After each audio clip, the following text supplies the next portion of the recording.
Salam damai, apa kabar para sahabat Oase Rohani Katolik? Semoga Anda dalam keadaan sehat serta baik-baik saja. Hari ini kita berbahagia sekali dapat berjumpa kembali dalam siaran Oase Rohani Katolik. Senang sekali saya hari ini ditemani oleh Romo Christophoris Loki Canisius PR atau yang kenal akrab dengan sapaan Romo Luki. Dan saya Benedict Marita akan menemani Anda semua sampai di penghujung acara nanti. Sekarang marilah kita menyapa salam damai kepada Romo Luki yang sudah hadir untuk Anda hari ini. Salam damai Romo. Salam damai Ibu Marita, juga para pendengar setia Oase Rohani Katolik. Semoga kita semua selalu dalam keadaan sehat, penuh dengan sukacita, berlimpah damai sejahtera. Ini kan Jumat pertama ya, belum capgo. Boleh juga mengucapkan Kongsi Faca. Ya, Selamat Imlek bagi saudari-saudara, bagi sahabat setia pendengar Oase Rohani Katolik yang merayakan Imlek. iya, terima kasih Romo. Terima kasih Romo sudah hadir untuk menemani sahabat Oase Rohani Katolik hari ini. Baiklah sahabat Oase Rohani Katolik, kita awali jumpa kita dengan sebuah doa yang akan dipimpin oleh Romo Luki. Mari kita siapkan hati kita berdoa dalam nama Bapa dan Putra dan Roh Kudus. Amin. Amin. Ya Allah yang kudus, hari ini adalah Jumat pertama di bulan Februari.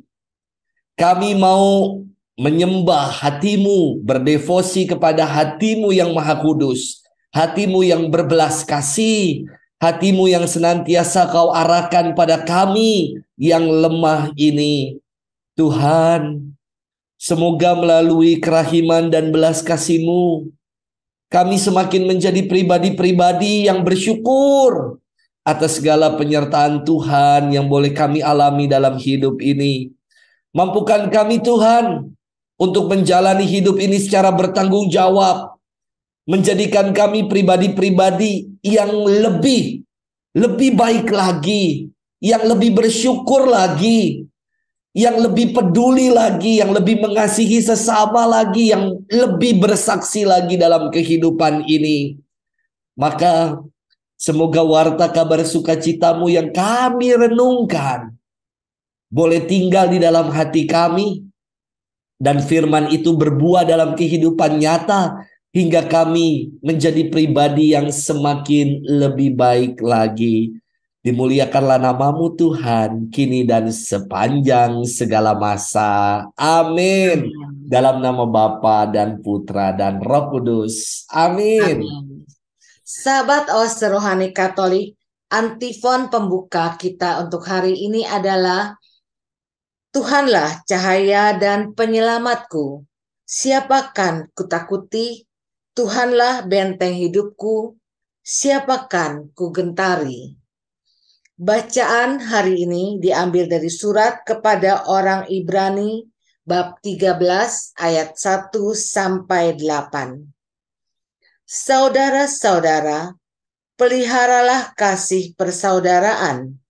Jangan kamu enggan memberi tumpangan kepada orang, sebab dengan berbuat demikian, beberapa orang tanpa menyadarinya telah menjamu malaikat-malaikat. Ingatlah akan orang-orang hukuman, karena kamu sendiri pun adalah orang-orang hukuman. Ingatlah akan orang-orang yang diperlakukan sewenang-wenang, karena kamu sendiri masih hidup di dunia ini. Hendaklah kamu semua penuh hormat terhadap perkawinan, dan janganlah kamu mencemarkan tempat tidur, sebab orang-orang sundal dan pezina akan dihakimi Allah. Janganlah kamu menjadi hamba uang, tetapi cukupkanlah dirimu dengan apa yang ada padamu, karena Allah telah berfirman, Aku sekali-kali tidak akan membiarkan engkau, dan aku sekali-kali tidak akan meninggalkan engkau. Sebab itu, dengan yakin kita dapat berkata, Tuhan adalah penolongku. Aku tidak takut. Apakah yang dapat dilakukan manusia terhadap aku? Ingatlah akan pemimpin-pemimpinmu yang telah menyampaikan sabda Allah kepadamu. Perhatikanlah akhir hidup mereka dan contohlah iman mereka. Yesus Kristus tetap sama, baik kemarin, hari ini, maupun selama-lamanya. Demikianlah sabda Tuhan. Syukur kepada Allah.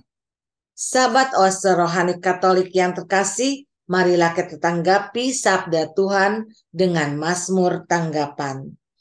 Tuhanlah terang dan keselamatanku. Tuhanlah terang dan keselamatanku. Tuhan adalah terang dan keselamatanku. Kepada siapakah aku harus takut? Tuhan adalah benteng hidupku. Terhadap siapakah aku harus gentar? Tuhanlah terang dan keselamatanku.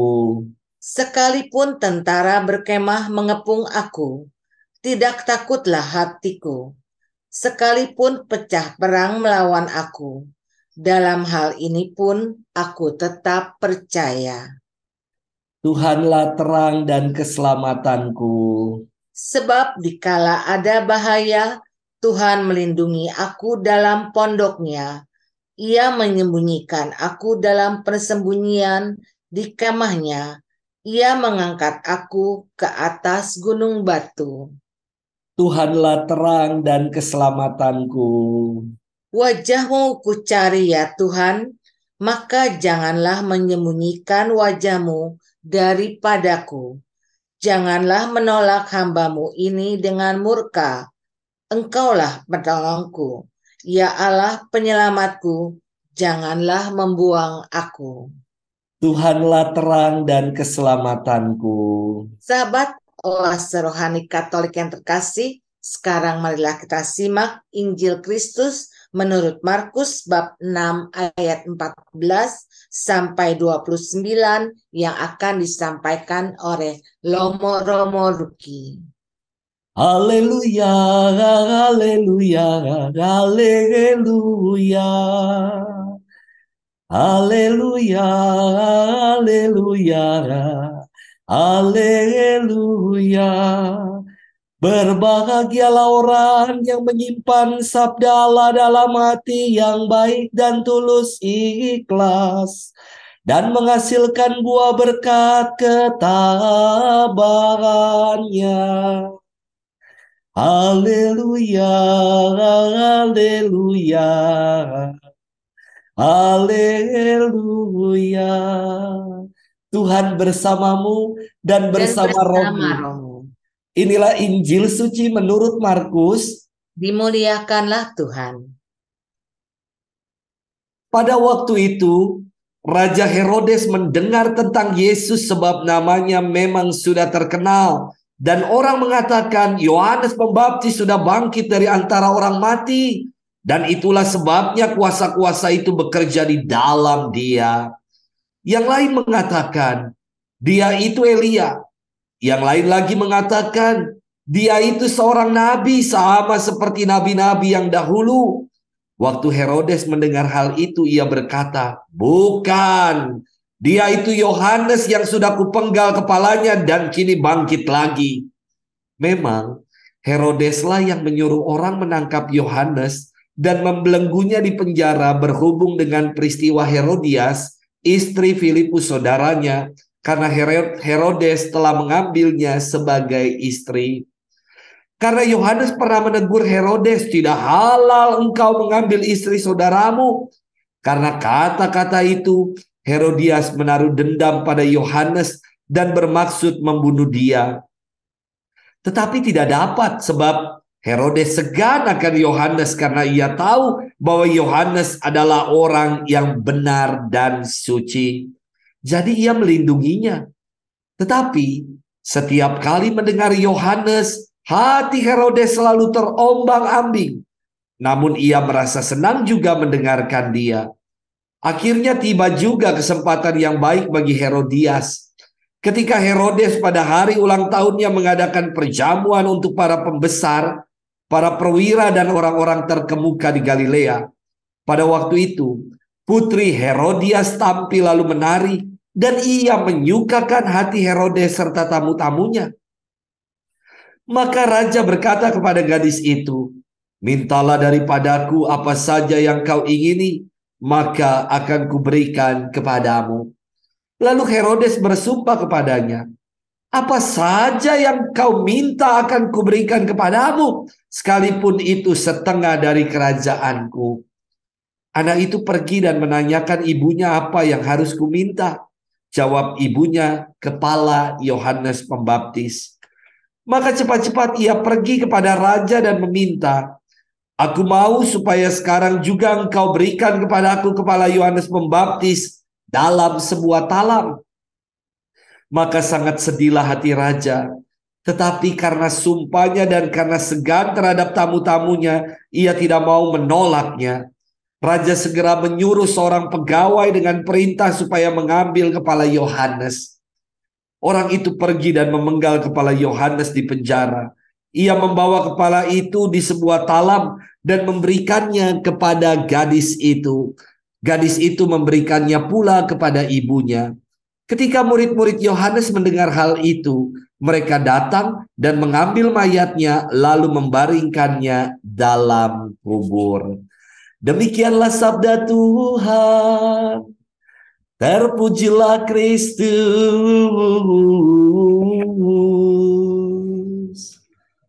Baiklah sahabat Oase Rohani Katolik yang terkasih, setelah kita menyimak firman-firman Tuhan pada hari ini, kita akan simak bersama permenungan yang akan disampaikan oleh Romo Luki untuk kita semua. Silakan Romo. Terima kasih Bu Marita. Sahabat setia pendengar Oase Rohani Katolik yang dikasihi Tuhan. Shalom, salam sehat untuk kita semua.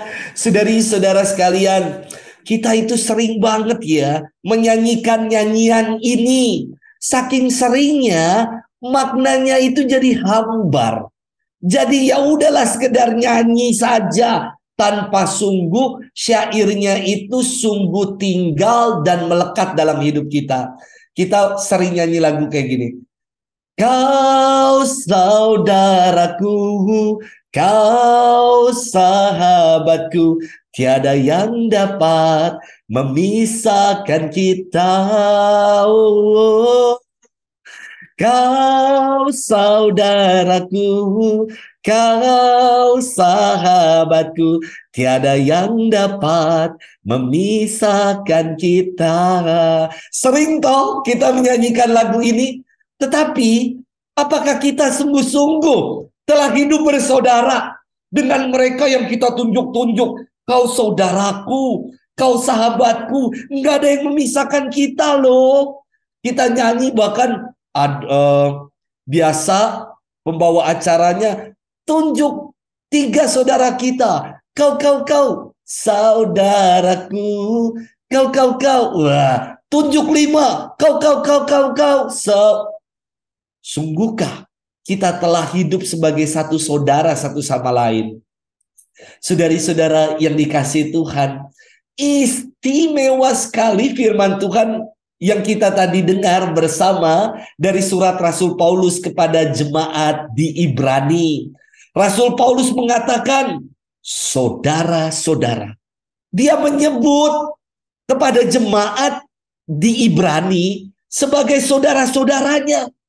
Apa yang menjadi pesan Rasul Paulus kepada para saudaranya itu? Digarisbawahi, peliharalah kasih persaudaraan. Saudari-saudara sekalian yang dikasihi Tuhan, ini menjadi penting. Dalam hidup bersaudara, yang paling penting adalah kita saling menaruh kasih. Kasih itu beda dengan yang namanya cinta. Bedanya apa, Romo? Kasih sama cinta. Cinta itu menuntut, Ibu Bapak. Loh, kok cinta itu menuntut, Romo? Iya. Contoh, saling mencintai. Kan menuntut kesalingan. Kalau tidak, kalau cinta hanya sepihak saja, disebut cinta bertepuk sebelah tangan. Ya, cinta itu menuntut. Maka ada nyanyian yang mengatakan begini, jangan cintai aku apa adanya, jangan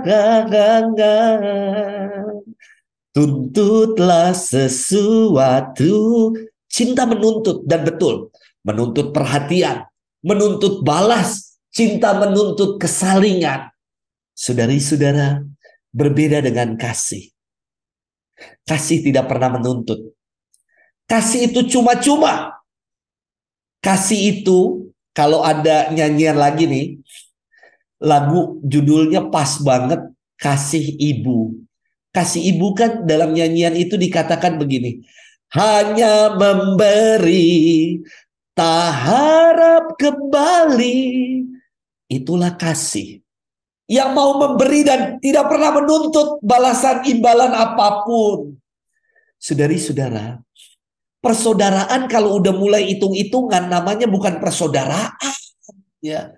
Kalau persaudaraan udah saling menuntut balas, gua udah berbuat baik sama kamu, sekarang gantian dong. Kamu balas, aku nih udah berbuat baik. Berarti belum menjadi saudara. Itu mah hubungan antara klien, ya. Saling menuntut, ya, kesalingan. Kalau saudara, hubungannya adalah taruhlah kasih, kata Rasul Paulus. Maka saya kalau diminta menerjemahkan dalam kata Inggris, apa itu kasih? Saya nggak akan terjemahkan kasih is love, nggak. Ya. Cinta is love, yes. Cinta itu love, yes, betul. Tetapi kasih saya kira bukan sekedar cinta. Kalau saya disuruh memilih dalam terjemahan bahasa Inggris, kasih itu apa? Saya akan memilih kasih itu terjemahannya unconditional love. Cinta yang tak bersyarat, itulah kasih. Itulah yang dibuat oleh Tuhan kita Yesus. Dikatakan begini loh, dalam Injil Yohanes 3 ayat 16, karena begitu besar kasih Allah akan dunia ini. Kasih, bukan cinta. Maka ia mengaruniakan putranya yang tunggal, supaya setiap orang yang percaya kepadanya beroleh hidup yang kekal. Kasih, pemberian diri Allah yang dinampakkan melalui Yesus putranya yang mengorbankan diri di atas kayu salib. Kita kan ditebus bukan karena segudang prestasi kita loh. Bukan karena segala kebaikan kita, tidak. Tetapi walaupun kita sering ingkar, walaupun kita suka berkhianat, namun Dia tetap mengasihi kita sehabis-habisnya. Maka yang pertama, Ibu Bapak, Saudari-saudara, sahabat setia Oase Rohani Katolik, saya ingin mengajak, yuk, sebagai satu saudara kita saling menaruh kasih satu sama lain. Saya tuh agak bingung dan merasa heran. Kok sesama saudara dalam keluarga ribut gara-gara warisan? Ini aneh. Tidak menaruh kasih satu sama lain. Saya kok juga bingung antara saudara seiman gontok-gontokan dalam karya pelayanan, ingin membesarkan nama masing-masing, ingin membesarkan nama komunitas yang dibawanya. Padahal Ibu Bapak, Saudari-saudara, sebagai saudara, kalau kita saling menaruh kasih, apapun yang kita buat, termasuk pelayanan-pelayanan kita, bukan untuk membesarkan nama kita ataupun nama komunitas, tetapi untuk membesarkan nama Tuhan dan hanya demi kemuliaan namanya. Maka saudari-saudara, apa yang dipesankan Rasul Paulus saya kira relevan untuk kita saat ini. Ya. Kita itu diajak untuk membangun semangat persaudaraan. Saudara antar bangsa, saudara sesama manusia, memanusiakan sesama kita. Saudara sebagai pribadi-pribadi, bukan hanya eksklusif saudara seiman, tidak. Persaudaraan kita itu luas. Itulah yang diajarkan oleh Yesus. Bahkan Yesus menyebut keluarganya itu bukan hanya keluarga yang sedarah saja, tidak. Keluarga bagi Yesus adalah mereka semua yang bertekun dan setia untuk mendengar sabda dan melaksanakannya dalam hidup. Maka permenungan pertama yang ingin saya ajarkan ibu bapak, saudara-saudari, dan para pendengar sekalian. Sudahkah kita ini sungguh menjadi saudara bagi yang lain? Syarat menjadi saudara tadi Rasul Paulus bilang, jangan menghakimi orang, jangan mencemarkan orang, ya, melainkan beri tumpangan kepada orang lain, berbuat baik, melakukan yang baik. Itulah berarti kita telah menjadi saudara bagi yang lain. Saya kira itu ibu yang pertama yang ingin saya sampaikan kepada para sahabat setia Oase Rohani Katolik.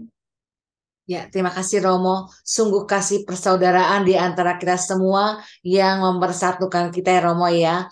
Romo, Amin. bagaimana cara kita mengasihi saudara kita yang berbeda suku, berbeda agama dengan kita Romo? Nah, makanya persaudaraan itu bukan hanya tadi ikatan darah, ikatan iman, tidak. Tapi saudara bagi Yesus itu diperluas. Saudara sebagai manusia dan saudara bagi mereka yang setia, yang tadi saya katakan setia mendengar dan melaksanakan kehendak Allah, itulah saudara-saudari kita. Maka ketika suatu hari ya, para murid datang kepada Yesus dan mengatakan, "Guru, itu loh, ada orang lain pakai namamu, ngusir-ngusir roh jahat. Bagaimana nih? Apa kita usir aja mereka?" Yesus bilang, siapa yang tidak melawan kita ada di pihak kita. Itulah saudara bagi Yesus. Siapapun yang bersama-sama melakukan kebaikan, menjadi berkat bagi yang lain, itu adalah saudara-saudari kita. Maka bagaimana kita bersaudara dengan mereka? Tidak lain dan tidak bukan kita mau hidup bersama, sama-sama bergandengan tangan, sama-sama berbuat baik, mengalami perjumpaan bersama. Jangan menjadi pribadi yang eksklusif. Persaudaraan itu tidak ada yang pokoknya hanya demi komunitasku, tidak. Persaudaraan yang luas, persaudaraan yang universal, yang terbuka, itulah yang diajarkan dan diajarkan oleh Yesus. Dan tadi, orang yang hidup bersaudara menaruh kasih. Kasih itu artinya apa? Unconditional love. Mau memberi, tidak menuntut.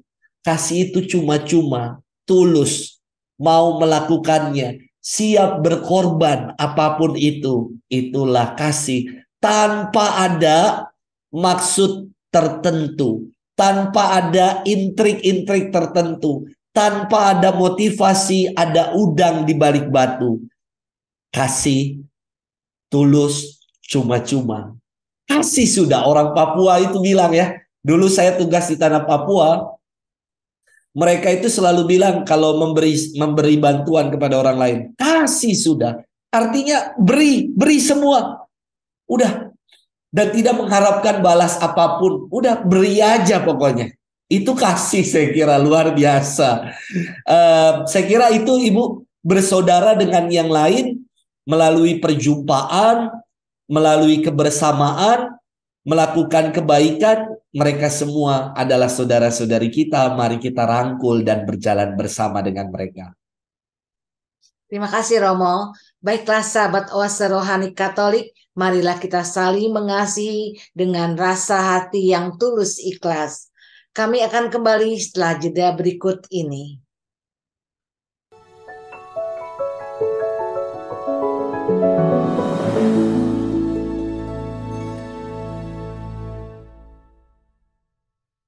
Sahabat Oase Rohani Katolik yang terkasih, selamat berjumpa kembali dalam siaran Oase Rohani Katolik. Masih ada bersama kita Romo Kristoforus Luki Nikasius PR, dan saya Benarit Marita akan menemani beliau dan Anda semua sampai di penghujung acara nanti.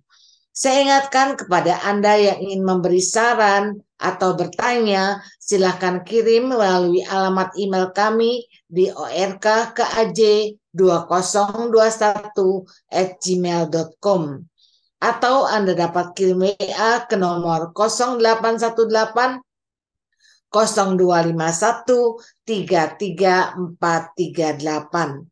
Baiklah sahabat Oase Rohani Katolik yang terkasih, kita kembali ke Romo Luki untuk menyimak permenungan di bagian kedua ini. Silakan Romo.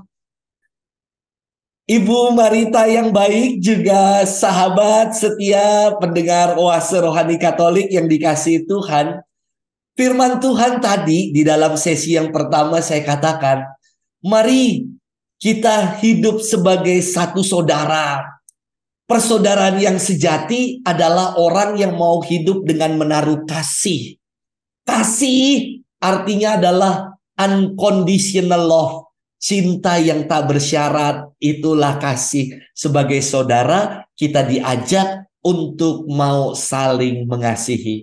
Nah, di dalam firman Tuhan, di bagian kedua, di dalam bacaan Injil hari ini, istimewa.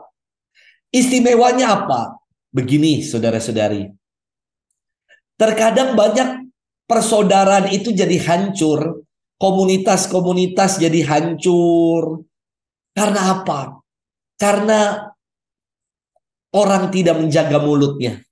Ya. Saya pernah menjumpai begini. Ada komunitas yang solid sekali, selalu memuji nama Tuhan, menjadi kelompok komunitas choir yang bagus sekali, sudah melayani puluhan tahun. Tapi kelompok itu bubar jalan. Akibat apa? Tersinggung. Ini ya, contoh ya, orang itu bisa menjadi bias tergantung perasaannya saat itu sedang apa kan ya. Orang bisa jadi ketika lagi happy, suasana hatinya baik, biasa dalam komunitas, dalam persaudaraan yang namanya senda gurau, bercanda biasa. Tetapi ketika perasaan lagi tidak nyaman, tidak enak, ada sesuatu yang mengganjal dalam hati, moodnya lagi nggak bagus, mendengar apapun bisa menjadi sandungan. Nah, ini saya sangat menyayangkan sekali, sangat menyayangkan sekali. Ada komunitas yang udah baik, persaudaraannya luar biasa, akrab, guyup, tetapi karena gara-gara ada yang salah ngomong aja, ribut, dan komunitas ini jadi bubar. Nah, sayang sekali. Maka kita mari bercermin melalui firman Tuhan hari ini. Dikisahkan tadi ada sosok Herodes, ya. Sosok Herodes yang mendengar berita tentang Yesus. Namun Herodes itu tidak mau mengakui, ya, Yesus itu sebagai Mesias. Herodes bilang, mungkin itu Yohanes Pembaptis yang kepalanya telah kupenggal, kini dia bangkit. Karena apa? Karena Herodes dulu segan sekali dengan Yohanes Pembaptis. Dia senang mendengarnya, tapi hatinya juga terombang-ambing, sedikit panas. Karena dia ingat dulu si Yohanes Pembaptis ini pernah mengingatkan dia, tidak halal engkau mengambil Herodias istri saudaramu. Maka Herodes ini senang dengar si Yohanes, pemberitaan firman-Nya, kabar sukacita yang diwartakannya, warta pertobatan yang disampaikannya. Senang dengar pewartaan Yohanes, tapi hatinya panas ketika diingetin buat dirinya sendiri. Kita kan dalam hidup ini kadang-kadang kayak begitu juga. Senang dengar, wah, macam-macam khotbah pastor yang menyenangkan, senang. Tapi kalau udah mulai diingetin, ada yang, wah, menyerempet dan langsung kena diri kita. Wah, kita jadi panas. Saudari-saudara sekalian yang dikasihi Tuhan. Nah, Herodes ini adalah pribadi yang bisa dikatakan mulutnya itu sesumbar, bahasa bahasa saya gitu ya. Dia itu asal mengucap. Ketika dalam perayaan ulang tahunnya dia lagi seneng. Hatinya lagi berbunga-bunga, lagi seneng. Dan dia disukakan hatinya melalui penampilan Putri Herodias yang menari, ya. Dia dengan sesumbar berkata, "Hei nak, mintalah apapun yang kamu mau. Aku pasti akan kasih buat kamu." Ya, sesumbar tuh orang yang kayak gitu. Kadang-kadang kita juga suka ngomong jeplak gitu ya, tanpa kita pikir. Ya, sesudah itu baru, aduh, aku salah deh, aku keliru. Tapi menarik lagi ucapan yang telah aku ucap, aku malu. William Shakespeare, seorang novelis, pernah mengatakan begini, ada 3 hal yang kalau udah terhempas tidak dapat ditarik kembali. 3 hal. Yang pertama adalah peluru yang sudah melesat dari pistol, jadi peluru yang udah ditembakkan, dar, itu nggak bisa ditarik lagi. Lalu anak panah yang sudah dihempaskan dari busur, itu nggak bisa ditarik lagi. Dan yang ketiga, kata William Shakespeare, kata-kata yang sudah terlanjur terucap tanpa dipikirkan, itu nggak bisa ditarik lagi. Ya, maka hati-hati saya kira. Belajar dari pribadi Herodes yang sesumbar, yang asal jeplak bahasanya. Dia itu tadi ketika udah asal ngucap kayak gitu, bahkan ditambahin lagi. Bahkan separuh kerajaanku kalau engkau pengen, aku kasih buat kamu, katanya. Saking lagi happy-nya tuh ya. Dan betul, si putri ini dia bertanya kepada mamanya, apa yang harus ia minta? Herodias karena menaruh dendam kepada Yohanes yang pernah menegurnya, maka dia mengatakan kepada anaknya itu, nak, minta kepala Yohanes Pembaptis dalam sebuah talam. Dan betul, anak ini datang ke sang raja, ke si Herodes, dan minta supaya dipersembahkan kepala Yohanes Pembaptis. Sehingga akhirnya Herodes yang telah sesumbar mulutnya itu, ia pun dengan berat hati karena malu, tidak mungkin kan orang dikatakan menjilat ludahnya sendiri, ya. Akhirnya ia mengutus pegawai untuk memenggal kepala Yohanes Pembaptis. Saudara-saudari, sahabat setia pendengar Oase Rohani Katolik, ada sebuah pepatah yang mengatakan mulutmu harimaumu. Hati-hati. Kata-kata bisa mencederai persaudaraan kita. Sekarang ini ya, di dalam dunia media sosial coba. Banyak sekali perbuatan-perbuatan yang saya kira tidak terpuji dari netizen-netizen yang tidak bertanggung jawab, yang kerjaannya cuma menghujat satu sama lain. Ini kata-kata mencederai kita sebagai sesama anak bangsa, sebagai satu saudara setanah air, sebagai saudara, sebagai manusia yang sama. Maka hati-hati saya kira dengan kata-kata kita.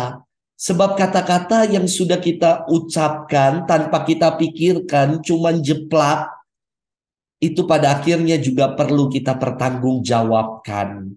Maka menjaga semangat persaudaraan yang pertama, saya tuh senang dengan dulu ada sebuah singkatan yang saya kira ibu bapak sudah pernah dengar lah, yang mengatakan kalau mau sehat minumlah yang namanya jamu jati kendi, ya. Jamu ini sungguh menyehatkan. Jamu jati kendi ini bukan jamu di Mbombo penjual jamu, tidak ya. Jamu jati kendi bukan jamu yang saya minum ini. Saya kira jamu jati kendi itu kepanjangan dari jamu jaga mulut. jamu. Jati, jagalah hati ini. Ya. Jangan sampai mulut kita menodai ya apa yang ada di dalam dan sebaliknya. Ya, jamu, jati, dan kendi. Kendi itu kendalikan diri. Ya. Jaga mulut, jaga hati, dan kendalikan diri. Saya kira ini sebuah tips untuk menjaga persaudaraan di antara kita. Kita saling mau tenggang rasa dengan jaga mulut. Saling menjaga hati, silaturahmi, kedekatan hati kita. Kita saling menjaga hati orang dengan mau saling menghormati, mau saling mengayomi, saling asih, asuh. Itu kan istimewa. Dan kendalikan diri kita. Jangan sampai kita dikuasai oleh apa ya? Dorongan-dorongan untuk menghakimi orang lain. Untuk melihat orang lain itu bukan sebagai saudara tetapi sebagai musuh. Ini keliru besar. Ajaran Yesus buat saya istimewa. Tuhan mengajarkan kita untuk memandang siapapun sebagai saudara kita. Bahkan istimewa ya, ada orang kudus, Santo Fransiskus dari Assisi. Ia pun menyatakan segala alam ciptaan ini sebagai saudara dan saudarinya. Wah, ini kita juga perlu mengalami sebuah pertobatan ekologis saya kira. Yang disebut saudara itu bukan hanya sebagai manusia, tetapi menghargai apa yang telah Tuhan anugerahkan, yang telah Tuhan ciptakan bagi kita, itu perlu juga kita buat. Ya, menghargainya dengan cara apa? Kalau Santo Fransiskus Assisi dengan menyebut mereka sebagai saudara dan saudari, jadi dirangkul semuanya. Kita menghargainya dengan apa? Dengan mempergunakan, merawat, menjaga apa yang telah Tuhan karuniakan kepada kita supaya keutuhan alam ciptaan ini tetap terpelihara. Itu saya kira perlu kita buat juga di tengah dunia yang saat ini mengalami krisis ya. Bukan hanya krisis ekonomi, tetapi juga krisis lingkungan hidup. Banyak orang yang udah nggak care lagi, udah nggak peduli lagi sama soal lingkungan hidup ini. Kalau bukan kita, siapa lagi? Itu Bu. Ya, terima kasih Romo. Romo, apa yang dapat kita lakukan untuk menghindari adanya rasa dendam dalam diri kita, Romo? Ya, ini menarik sekali Bu buat saya pertanyaan ini. Secara manusiawi, kita itu kan diajari hukum lama, hukum lampau, yaitu mata ganti mata, gigi ganti gigi. Coba ibu-ibu semua, sahabat setia pendengar Oase Rohani sekalian, kita itu kan kalau dilukai selalu kita ingat, ya kan? Istri yang dilukai sama suami. Suami itu biasanya lebih mudah lupa lah, udahlah lupa gitu loh. Tapi coba kalau istri ibu-ibu, ya kan? Dulu kamu ya, masih aja dulu kamu begini begitu. Sampai suaminya bilang, aduh dulu lagi, dulu lagi. Selalu yang dulu yang diungkit. Nah, bagaimana supaya kita menjadi pribadi yang tidak pendendam? Tidak lain dan tidak bukan kita mau berdamai dengan pengalaman sakit kita. Berdamai itu dari kata Latin reconciliatio. Ya, sakramen tobat kita itu kan disebut sakramen pendamaian, rekonsiliasi. Rekonsiliasi artinya apa? Re dan condition, mengembalikan ke kondisi awal mula. Jadi dengan kita menerima sakramen pendamaian, fitrah hakikat kita sebagai gambar dan rupa Allah itu dikembalikan melalui sakramen tobat. Demikian juga kalau kita mau berdamai dan tidak menjadi pribadi yang pendendam. Ketika kita mau berdamai dengan orang lain, kita mau melihatnya sebagai pribadi yang tidak lagi punya persoalan apapun dengan kita. Pribadi yang sebagai gambar dan rupa Allah, sebagai citra, sebagai hakikat Allah. Jadi melihat pribadi yang macam itu, kalau kita bisa melihatnya, mampu melihatnya, berarti kita telah berdamai dengan orang lain. Kita nggak lagi menyimpan dendam dengan orang lain. Selagi kita masih melihat orang lain sebagai musuh, bukan sebagai gambar dan rupa Allah, wah kita pasti terus-menerus akan menyimpan dendam. Ya. Itu sih Bu. Terima kasih Romo. Baiklah sahabat Oase Rohani Katolik, mari kita resapkan dalam hati sanubari apa yang sudah disampaikan oleh Romo Luki untuk kita semua. Maka dengan demikian, Romo Kristoforus Luki Nikasius PR dan saya Bernard Marita untuk pamit dari ruang dengar Anda. Kami mengucapkan salam damai, tetap semangat dan tersenyum. Kita tutup jumpa kita dengan sebuah doa dan berkat dari Romo Luki. Silahkan, Mari Romo. kita siapkan hati kita berdoa dalam nama Bapa dan Putra dan Roh Kudus. Amin. Tuhan, kami mengucap syukur untuk warta kabar sukacitamu yang boleh kami dengar, yang boleh kami renungkan.